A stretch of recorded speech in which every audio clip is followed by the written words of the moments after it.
ng alak ang pakay. Ni minsan, hindi pa nito sinubukan na uminom sa magsalak.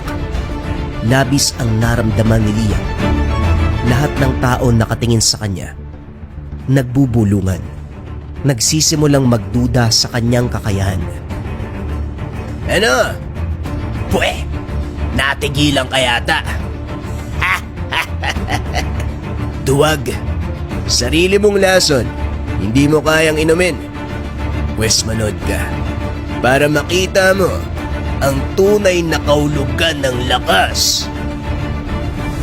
Hindi lang ang alak na dala ni Liam ang ininom ni Tango.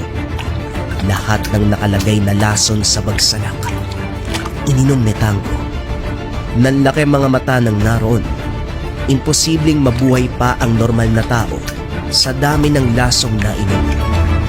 Higit sa lahat, gawa pa ito ng pinakamalalakas na tao sa larangan.